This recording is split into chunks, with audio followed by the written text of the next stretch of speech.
नमस्कार। News room में आप सभी का स्वागत है। ईरान, इजराइल और अमेरिका के बीच छिड़ी जंग से जिस तरीके से वैश्विक ऊर्जा बाजार में तेल की कीमतें लगातार बढ़ रही हैं, वो भारत के लिए चिंता का विषय बन चुका है। अब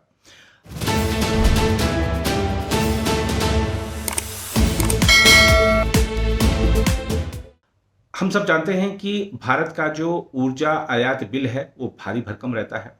अब ऐसे में अगर $1 की भी वृद्धि होती है तेल की कीमतों में, तो भारत का जो आयात बिल है वो बढ़ना तय है और आयात बिल के बढ़ते ही भारत में महंगाई का बढ़ना तय है।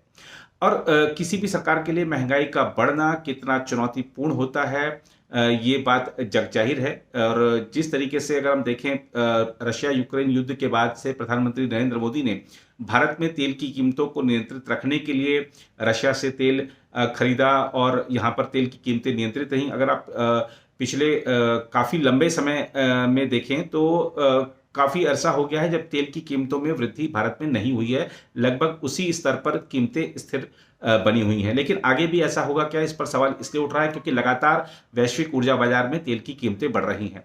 भारत ये बात जानता था कि ऐसी स्थिति आएगी। भारत ने पूरी तैयारी कर रखी थी, प्रधानमंत्री नरेंद्र मोदी ने पूरी तैयारी कर रखी थी और उसी रणनीति के हिसाब से भारत ने अब अपनी चाल चलनी शुरू कर दी है।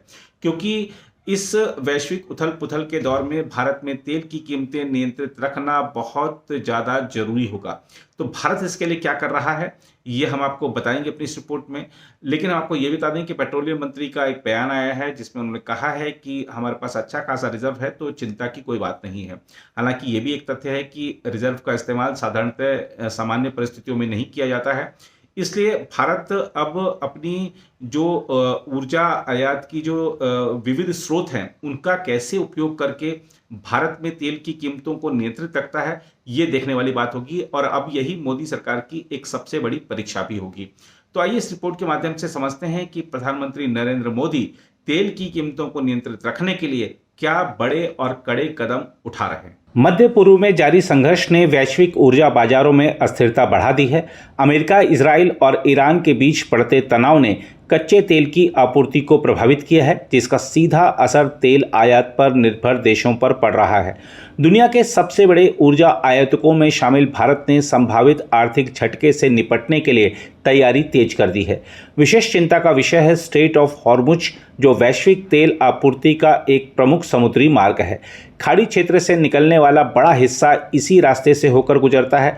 यदि यह मार्ग बाधित होता है तो अंतर्राष्ट्रीय बाजार में कच्चे तेल की कीमतों में तेज उछाल आ सकता है। इसका असर भारत की आयात लागत, चालू खाता घाटे और महंगाई दर पर पड़ सकता है। सरकारी सूत्रों के अनुसार भारत ने एहतियातन कई कदमों पर विचार शुरू कर दिया है। पेट्रोल और डीजल के निर्यात को सीमित करने की रणनीति तैयार की जा रही है ताकि घरेलू बाजार में ईंधन की उपलब्धता सुनिश्चित की जा सके। तेल मार्केटिंग कंपनियों को पर्याप्त भंडार बनाए रखने और जरूरत पड़ने पर आपूर्ति प्राथमिकता से घरेलू उपभोक्ताओं को देने के निर्देश दिए गए हैं। भारत के पास वर्तमान में सीमित रणनीतिक भंडार है। अनुमान है कि कच्चे तेल का भंडार लगभग 17-18 दिनों की जरूरत पूरी कर सकता है, जबकि पेट्रोल और डीजल का स्टॉक करीब 3 सप्ताह तक चल सकता है। यदि संकट लंबा खिंचता है तो सरकार को वैकल्पिक आपूर्ति स्रोतों पर अधिक निर्भर होना पड़ सकता है। इसी दिशा में भारत ने रूस सहित अन्य देशों से अतिरिक्त कच्चा तेल आयात बढ़ाने के विकल्पों पर विचार किया है। बीते वर्षों में रूस से रियायती दरों पर तेल खरीद भारत के लिए लाभदायक साबित हुई है। विशेषज्ञों का मानना है कि आपूर्ति स्रोतों का विविधीकरण इस संकट के समय महत्वपूर्ण भूमिका निभा सकता है। एलपीजी और एलएनजी आपूर्ति भी चिंता का विषय है, क्योंकि भारत अपनी खपत का बड़ा हिस्सा आयात करता है। यदि समुद्री परिवहन में व्यवधान आता है तो घरेलू गैस वितरण पर दबाव बढ़ सकता है। इस स्थिति से निपटने के लिए सरकार घरेलू उत्पादन बढ़ाने और वैकल्पिक आपूर्ति श्रृंखलाओं को सक्रिय करने पर जोर दे रही है। आर्थिक विश्लेषकों का कहना है कि यदि तेल की कीमतें लंबे समय तक ऊंची बनी रहती हैं तो इसका असर महंगाई, परिवहन लागत और औद्योगिक उत्पादन पर पड़ेगा। इससे विकास दर पर भी दबाव आ सकता है। हालांकि सरकार का दावा है कि वह बाजार की स्थिति पर लगातार नजर रखे हुए है और जरूरत पड़ने पर त्वरित हस्तक्षेप करेगी। निर्यात क्षेत्र को भी संभावित जोखिमों के बारे में सतर्क किया गया है। परिवहन लागत में वृद्धि और आपूर्ति श्रृंखला में बाधा से व्यापार प्रभावित हो सकता है। सरकार ने निर्यातकों को आश्वासन दिया है कि आवश्यक वित्तीय और नीतिगत समर्थन उपलब्ध कराया जाएगा। कुल मिलाकर मध्य पूर्व का यह संघर्ष केवल क्षेत्रीय नहीं बल्कि वैश्विक आर्थिक चुनौती बनता जा रहा है।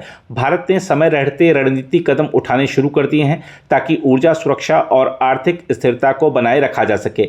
आने वाले दिनों में अंतर्राष्ट्रीय घटनाक्रम यह तय करेंगे कि संकट कितना गहरा होता है और वैश्विक अर्थव्यवस्था पर इसका कितना व्यापक असर पड़ता है। अगर आप भी लेना चाहते हैं देश दुनिया की तमाम जानकारी तो आज ही सब्सक्राइब करें हमारे चैनल को। साथ ही नीचे दिए बेल आइकन को जरूर दबाएं ताकि हर अपडेट आप तक पहुंच सके।